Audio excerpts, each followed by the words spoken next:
Bueno, yo voy a comenzar con una antigua cita, quizás muy conocida, de Platón. En realidad no sabemos si es el texto de Platón o de la época de Platón, es de Alcibíades. La historia es la siguiente, es muy sencilla. Imagínense un joven impetuoso que en determinado momento le dice a su amigo y maestro Sócrates: quiero dedicarme a la política.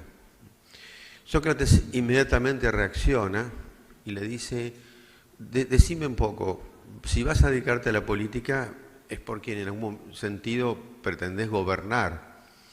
¿Y cómo es posible gobernar a los otros si no sos capaz de gobernarte a vos mismo? ¿Y cómo es posible gobernarte a vos mismo si no es posible conocerte a vos mismo? ¿Y cómo es posible conocerte a vos mismo si no es posible cuidarte a vos mismo? Ahí está en gran parte la base de lo que podríamos llamar una de los pilares de la sabiduría occidental, ¿no? Y es que una base que hemos olvidado y que está en la tradición filosófica, y es que siempre pensamos en los filósofos pensando, ¿no?, sistemas, y nos olvidamos que en realidad, bueno, esto gracias a estudios contemporáneos, pero en realidad desde todos los tiempos, los filósofos en realidad se trabajaban a sí mismos, ¿no? ¿Por qué lo digo esto? Porque esta idea de una comunidad y una libertad responsable, esa libertad responsable no es posible ejercerla sin individuos que se trabajan a sí mismos, más allá, digamos, del ámbito, porque a eso voy a hacer referencia, más allá del ámbito del pensamiento, también en el ámbito, podríamos decir, emocional y fundamentalmente espiritual. Y en este ámbito, digamos, de una asociación cristiana, creo que eso puede entenderse.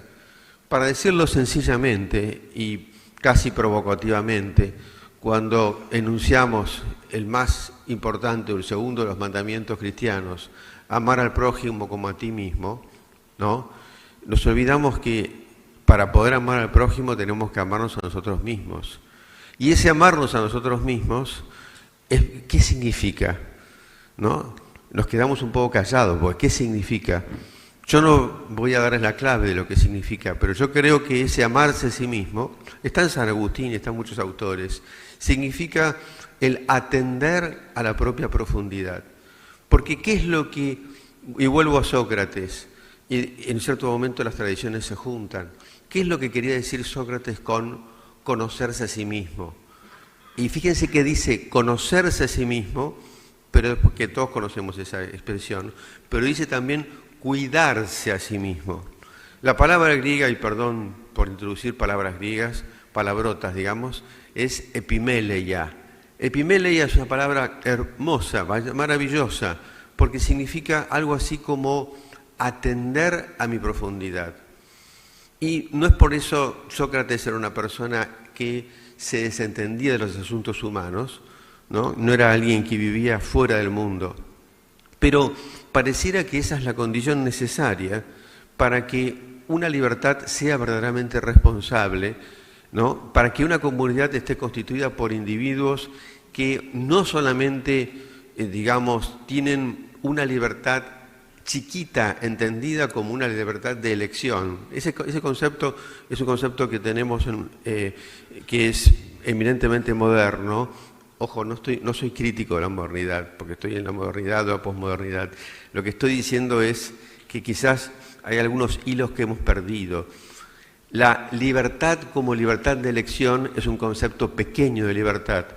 Hay un concepto mucho más profundo de libertad que tiene que ver con algo que dijo el predecesor Brown, esta idea de que la libertad en esencia es libertad de creatividad, ¿no? Solo la persona que es creativa es verdaderamente libre y es la que puede, en cierta manera, enriquecer una comunidad. Hay una cantidad enorme de autores, y no voy a aburrirlos con eso, en el ámbito de la filosofía, de la política, que trabajan esta idea de la comunidad y de qué lugar tiene el individuo en la comunidad, en qué medida la comunidad es inevitable. Recordemos la afirmación de Aristóteles, ¿no? el ser humano es un animal político. Pero ojo, cuando dice animal político no se refiere a que pertenece a un partido, ¿no? Lo que está diciendo es que pertenece a una polis, ¿no? Por tanto que, y además dice en griego la palabra es physei, es por naturaleza político. O sea, que no puede no serlo, ¿no? No puede no pertenecer a una comunidad, eso es lo que está diciendo, a una sociedad. Lo cual no quita que yo después pueda elegir dentro de esa condición amplia de ser un ser comunitario, pueda elegir ámbitos o subámbitos comunitarios. Pero el ser humano es esencialmente comunitario. El problema es cómo lo es. Desde luego, vivimos en un momento de enorme tensión en donde el individuo parece refugiarse a veces en un individualismo que se encierra sobre sí, ¿verdad? Y que lleva básicamente a un relativismo. Y por el otro lado, una tendencia en algunas comunidades, en este caso bajo la forma de estados o bajo la forma incluso de fundamentalismos religiosos, que en última instancia generan una tensión irreductible.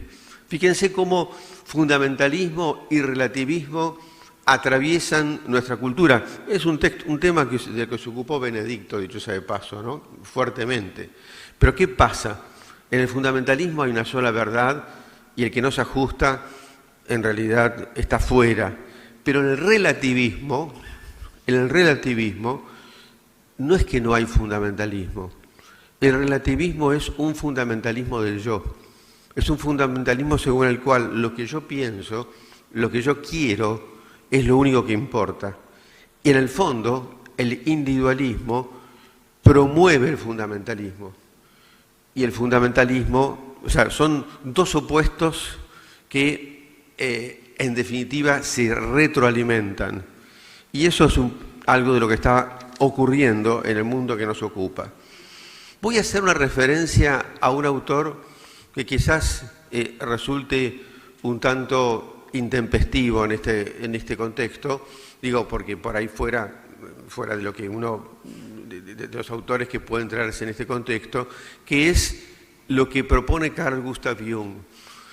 Jung fue un psicólogo suizo, no voy a hablar ahora de su historia, pero en todo caso que se preocupó, si bien se dedicó a la psicología, se ocupó enormemente por los problemas sociales y comunitarios, porque él lo que recoge de las tradiciones, él dice que en las tradiciones antiguas, él no está en contra de la modernidad, por favor. Estar en contra de la modernidad es querer saltar sobre la propia sombra, es ridículo, ¿no? Pero lo que él advierte es que la modernidad perdió fuertemente un concepto más profundo del ser humano. Para él, la comunidad, el ser humano es comunitario, no solamente hacia afuera, con el otro, sino que también es comunitario en su interioridad, como si, en cierto sentido, la comunidad viviera en nosotros. No sé si soy claro en lo que estoy diciendo. En cierta medida, lo voy a poner con un ejemplo bien concreto, las guerras no se gestan solamente entre políticos y dirigentes, se gesta en el alma de los seres humanos. Por lo tanto, si el ser humano no se cuida a sí mismo, ¿no?, está a expensas de lo que él llama, y pone en circulación en la década del 20, una idea muy fuerte, que es la idea, muy potente, que es la idea de epidemia psíquica. Él, ya en la década del 20, habiendo en el año 13 preanunciado la Primera Guerra Mundial, no porque fuera un profeta, sino por el hecho de que él advierte en su psique y en la psique de sus pacientes una alteración que indica claramente, cualquiera es profeta del pasado, vieron, ser profeta del pasado es una cosa muy fácil, ¿no? Pero él claramente está atestiguado que siente el peligro de una guerra mundial. Ojo, así como se gesta lo malo, también se gesta lo bueno. No estoy queriendo transmitirles un mensaje lúgubre. Lo que estoy diciendo es que la libertad responsable es una libertad que requiere de algo más que el ejercicio de las buenas intenciones, es decir, de una buena voluntad, que también es necesaria, o de una buena racionalidad. Requiere de un trabajo espiritual, concretamente, porque la epimeleia, esa palabra rara que les mencioné, es lo que en latín se traduce como cura. ¿Vieron? Cura, la palabra cura no significa curar, en el sentido de sanar, significa como para poner un ejemplo, ¿no? Como un curador de un museo, o concretamente un cura como un sacerdote. ¿Por qué lo llamamos cura? Porque es el que cuida. Es el que cuida. Nos falta cuidado de sí. Entonces, en un pequeño artículo del 57, que se llama Presente y Futuro, Jung se ocupa de referirse a la amenaza que el individuo tiene en la sociedad moderna. Y dice una cosa, fíjense en el 57, dice, ¿qué va a ocurrir con nuestra cultura, con nuestra condición humana, si empiezan a hacer explosión las bombas de hidrógeno o si acaban extendiéndose por Europa las tinieblas espirituales y morales del absolutismo estatal? Lo escribe en el año 57. Y agrego otro parágrafo más adelante que dice, anterior, dice, la argumentación racional, es decir, el hecho de que pensemos, solo es posible y prometedora, o sea, solo ayuda a esto que estamos diciendo, mientras la emocionalidad de una situación dada no sobrepase cierto punto crítico. O sea, lo que está diciendo, no nos basta con que pensemos en las cosas y las razonemos y tengamos un sistema racional para responder. Por favor, no estamos hablando en contra de la razón. Lo que estamos diciendo es que no es suficiente, que es otra cosa. Vuelvo a repetir, no estamos en contra de la argumentación racional. Estamos diciendo que sin salud psíquica, sin un trabajo sobre la emocionalidad, pareciera que nada de esto es posible. Si no, no se puede entender que grandes estados con personas de altísima capacidad racional lleven al mundo al borde del precipicio. Y sigue diciendo, si la temperatura afectiva supera este nivel, cesa la posibilidad efectiva de la razón, sustituida por eslóganes y quimeras de la imaginación desiderativa, es decir, una especie de estado de obsesión colectiva que se desarrolla progresivamente hasta convertirse en epidemia psíquica.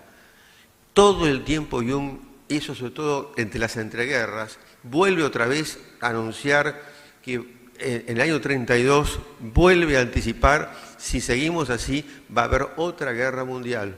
Está atestiguada una conferencia que él da, pero no porque sea una especie de gurú o profeta, sino porque lo observa en sus propios procesos y en el de sus pacientes. Y entonces, ¿no da ninguna respuesta? Sí da una respuesta, pero no una respuesta mágica.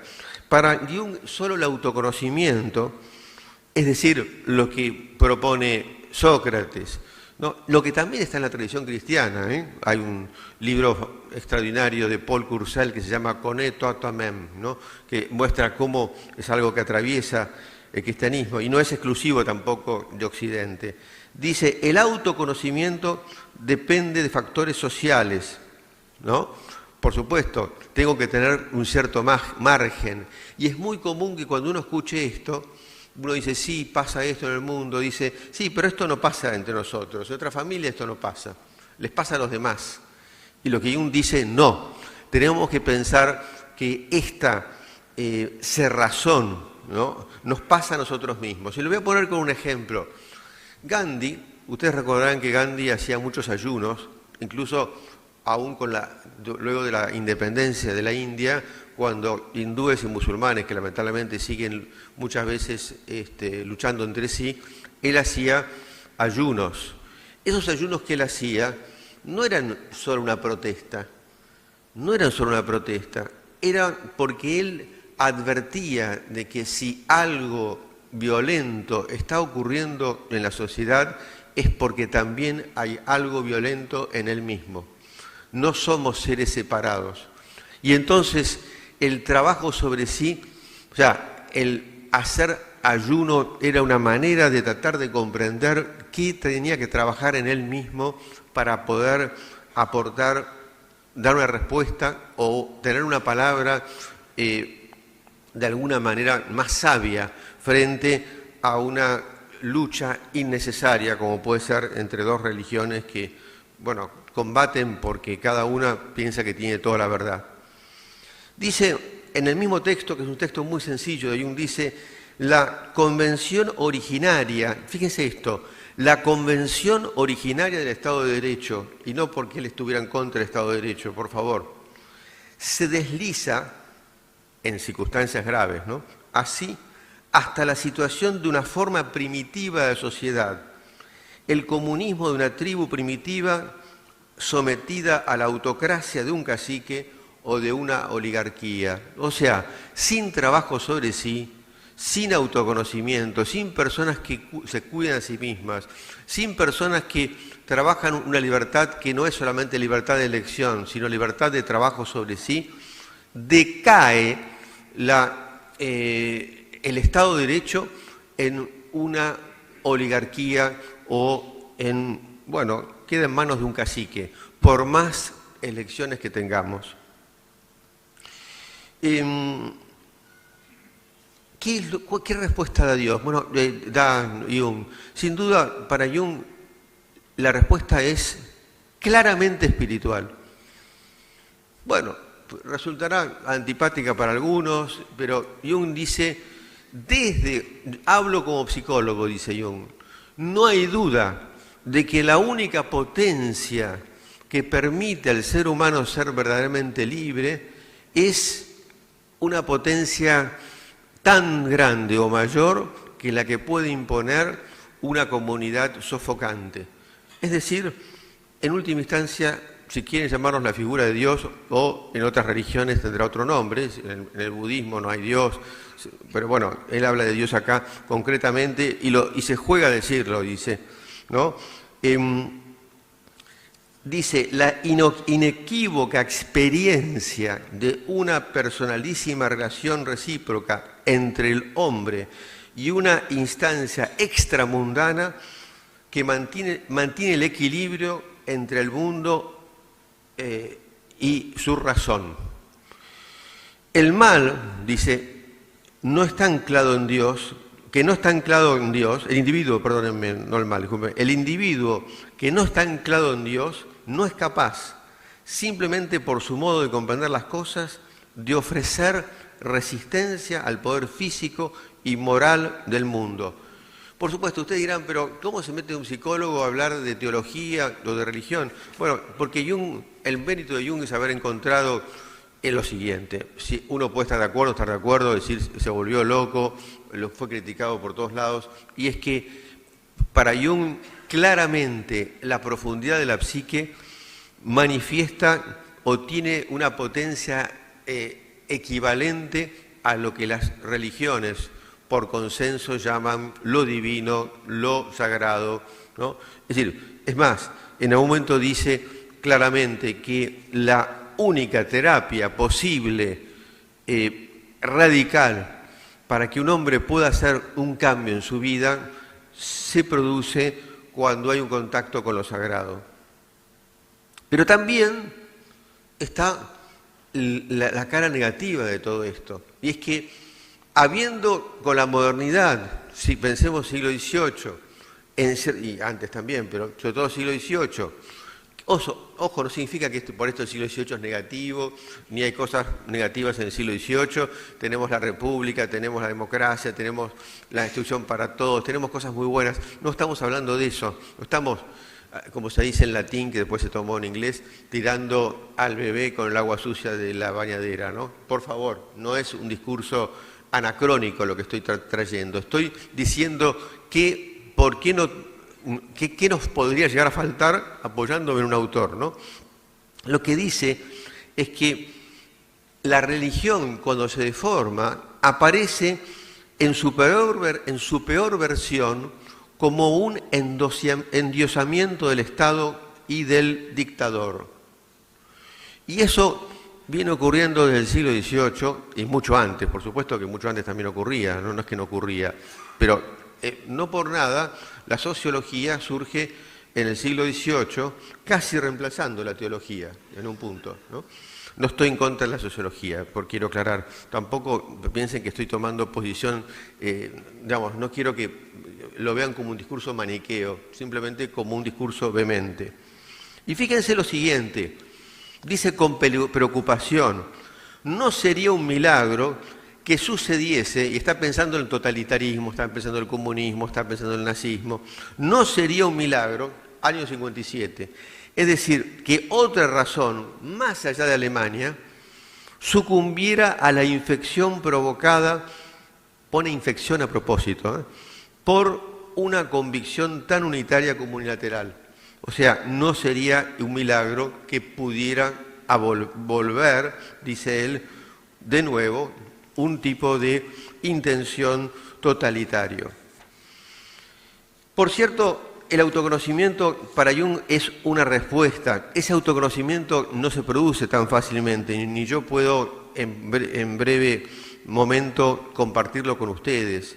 Pero lo que Jung señala, eso sí, y sí distingue, es entre una religiosidad convencional, que no desecha ni desprecia, y una religiosidad entendida como la mejor etimología. Ustedes saben que la palabra religión tiene dos etimologías posibles, una es religare, volver a unir, y la más arcaica, y seguramente la más adecuada, es relegere. Relegere significa volver a leer, y volver a leer significa volver a profundizar, ¿no? Profundizar sobre sí mismo, algo que el ser humano no hace porque está fuera de sí. Nuestro Zeitgeist, nuestro espíritu de este tiempo, es estar absolutamente fuera de nosotros mismos. Y en cierto momento también Jung señala, no hay duda que hay un cierto avance, por ejemplo, en el comprender el valor que puede tener el cuerpo, la sexualidad, etc. Pero Jung dice, ya hemos dado vuelta a eso.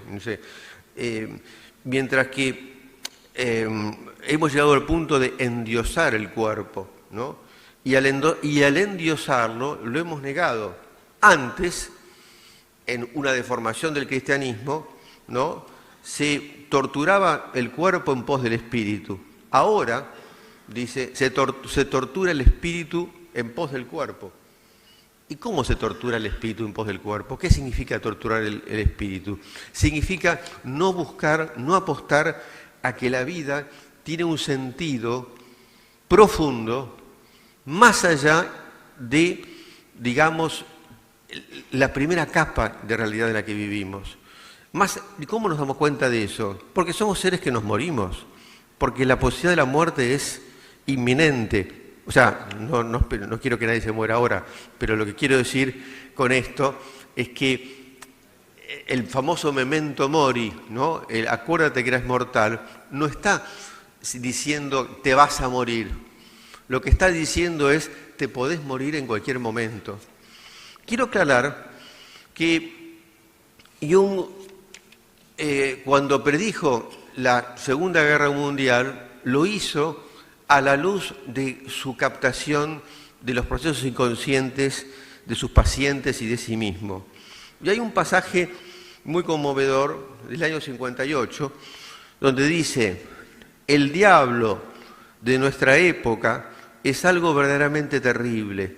Si se repasa nuestra situación actual, no es posible prever todo lo que aún puede ocurrir. El proceso seguirá forzosamente adelante. Todas las energías divinas de la creación irán pasando paulatinamente a manos de los hombres. Con la fisión nuclear ha ocurrido algo terrible. Un poder tremendo ha pasado a manos de los hombres. Fíjense, algo del 58, y dice, cuando Oppenheimer, ustedes saben que cuando Oppenheimer, que era un hombre de gran cultura, hace su primera, que fue el primero que hizo una prueba nuclear, le musitó ¿no?, en sánscrito, que es la lengua sagrada de la India, los versos del Bhagavad Gita, que es un texto central de la piedad hindú, que dice, más resplandeciente que 1000 soles, porque es un pasaje del Bhagavad Gita en donde aparece la divinidad resplandeciente, pero después de parecer resplandeciente aparece como destructiva, porque la divinidad es dueña de la vida y de la muerte. Entonces, Oppenheimer se dio cuenta de lo que estaba pasando, ¿no? Entonces dice Jung, esas fuerzas han caído en nuestras manos y si no nos ocupamos, digamos, de atenderlas, estamos efectivamente a expensas de graves fuerzas destructivas. ¿Tiene una visión pesimista Jung? No. Tiene una visión preocupante. Para Jung, claramente, vivimos sometidos como contemporáneos a eso. Ustedes recordarán esa expresión que puso en circulación Friedrich Nietzsche. No es de Nietzsche la expresión es más antigua, pero la idea de la muerte de Dios. Por supuesto que Dios no va a morir porque digamos que muere, ¿no? Pero al hablar de muerte de Dios, de lo que estamos hablando es de la falta de presencia de la sacralidad y de la profundidad de nuestras vidas. Eso es muerte de Dios. Y justamente la obra de Jung es un intento de salir, de responder a esa muerte de Dios, pero no diciendo, miren, Dios no murió, sino tratando de ver de qué modo ese Dios es capaz de renacer. Para eso, Jung, no voy a, toda la obra es un intento de respuesta, ¿no? Pero para eso Jung lo que insiste es que necesitamos cuidar nuestra propia alma. Ustedes dirán, ¿cómo voy a cuidar mi propia alma si no sé si existe? Bueno, la respuesta de Jung es que el alma aparece cuando uno la cuida. ¿De qué modo? Cultivando el silencio, cultivando la oración, cultivando la observación de sí, cultivando los sueños, cultivando, apostando a que en mí hay un mundo que es dador de sentido. Y de esa manera, y con esto termino, porque ya pasó la hora, se daría respuesta a algo que Jung le preocupaba muchísimo. Él decía que había dos grandes errores materialistas que desacralizan la naturaleza externa. Uno es la idea de que, bueno, que vino mucho los soviéticos, ¿no? Que afuera no encontramos, por más que fuimos con todas las naves espaciales, no encontramos a Dios. Y otro es, y por supuesto toda la visión marxista, y otro es la interna, ¿no? Que tiene mucho que ver con el psicoanálisis. Dios es desde ese punto de vista, una ilusión motivada por el impulso de poder o por la sexualidad. ¿Qué termina diciendo Jung? Y con esto acabo.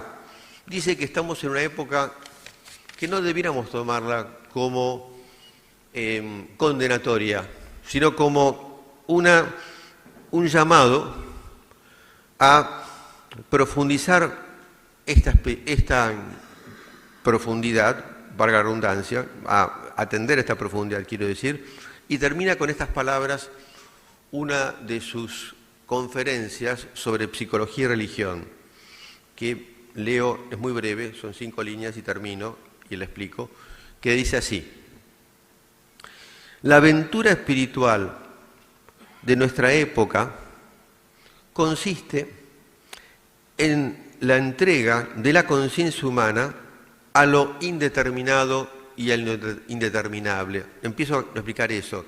O sea, conviene abrirse a nuevos signos, ¿no? No olvidemos acá, esto es una asociación cristiana, no olvidemos que el Apocalipsis significa revelación y por lo tanto la aparición de nuevos signos inspiradores. Esos signos no se pueden ver si no se hace a través de un proceso de búsqueda interior. Y agrega, si bien nos parece, y esto no es sin razón, como si también en lo ilimitado, rigieran algunas leyes anímicas que el hombre no imaginó. O sea, si yo, ¿cómo voy a darme cuenta de lo que es absolutamente nuevo? ¿Cómo voy a hacerlo? Bueno, Jung dice, si bien tenemos que esperar algo nuevo, algo renovador, eso renovador igual va a seguir algo las líneas de lo que ocurrió en el pasado. Por eso tenemos los textos cristianos del Apocalipsis y otros. Pero dice, cuyo conocimiento adquirió por la gnosis, ahora explico, en la simbólica del símbolo cristiano, que sólo socovarán los necios negligentes y no los amantes del alma. Lo explico. Este conocimiento espiritual está en cierta manera presente, vivo, pero poco tocado, poco vivido de corazón. Está vivo en sí mismo, pero poco en justamente la simbólica del dogma cristiano. Por eso dice, la gnosis es el conocimiento oculto en el dogma cristiano, pero que, bueno, tan solo los necios negligentes no se van a ocupar de ello, no así los amantes del alma. Por supuesto, esta gnosis, este conocimiento, no puede desarrollarlo, desde luego, va a incluir una nueva imagen de Dios que va a dar lugar a la aparición de quizás una imagen que no sea solamente masculina, sino también femenina, que dé cuenta de la materia, que una materia espiritualizada, y que dé una respuesta tan urgente como difícil al mal. Bueno, les agradezco mucho. Gracias.